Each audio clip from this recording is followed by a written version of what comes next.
Kerala state service pensioners union Elavanchery യൂണിറ്റിന്റെ നേതൃത്വത്തിൽ പരിസ്ഥിതി ദിനം ആചരിച്ചു. Kerala state service pensioners union Elavanchery unit പരിസ്ഥിതി ദിനം ആചരിച്ചു. വാതക ശ്മശാനം, തൂറ്റിപ്പാടം ഫലവൃക്ഷ പൂന്തോട്ടവൽക്കരണം പരിപാടി എലവഞ്ചേരി ഗ്രാമപഞ്ചായത്ത് പ്രസിഡന്റ് കെ മണികണ്ഠൻ ഉദ്ഘാടനം ചെയ്തു. ഒരു തൈ മുറിച്ചാൽ നമ്മൾ ഒരു 2 എണ്ണമെങ്കിലും വെക്കാൻ, അല്ലെങ്കിൽ 10 എന്നാ പറയുന്നത്, 2 എണ്ണമെങ്കിലും വെക്കാൻ നമ്മൾ സന്മനസ് കാണിച്ചാൽ മാത്രമാണ്. നമ്മൾ മാത്രം ഈ നാട്ടിൽ ജീവിച്ചാൽ പോരാ, നമ്മുടെ മക്കൾ കൂടി ജീവിക്കണം, ഇനി വരുന്ന തലമുറകൾ ജീവിക്കണം. അപ്പോൾ അതിനു വേണ്ടിയിട്ടാണ്. ഇപ്പോൾ ഏറ്റവും മരങ്ങൾ കൂടുതൽ നിൽക്കുന്നത് കൊണ്ട് എന്താ ഗുണം എന്നറിയുമോ? നമ്മൾ മുകളിൽ കൂടി പോകുന്ന കാർമേഘങ്ങളെ ഇവിടെ നിർത്തി ഇവിടെ നിന്നുള്ള ആ ഒരു എന്താ പറയുക വായു അതിലേക്ക് അടിക്കുമ്പോഴാണ് ഇവിടെ മഴയായിട്ട് നമുക്കിവിടെ ലഭിക്കുന്നത്. ഇല്ലെങ്കിൽ മരങ്ങളൊന്നുമില്ലെങ്കിൽ അതെല്ലാം നീങ്ങി പൊക്കോളും. ഇപ്പോൾ നെല്ലിയാമ്പതി പോകണോ, ഊട്ടി പോകുക എന്നൊക്കെ പറഞ്ഞ് നമ്മൾ ഇവിടെ നിന്ന് ടൂർ പോകുന്നുണ്ട്. അവിടെയും ഇതേപോലെ വാളെടുത്ത് എല്ലാ മരങ്ങളും മുറിച്ച് തള്ളിക്കഴിഞ്ഞാൽ അവിടെയും ഇതുപോലെ മരുഭൂമി പോലെ ആവും.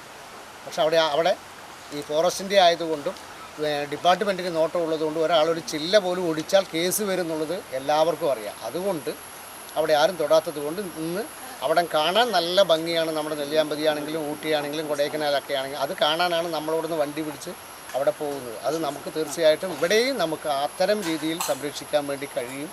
KSSPU panchayat president V Narendran അധ്യക്ഷത വഹിച്ചു.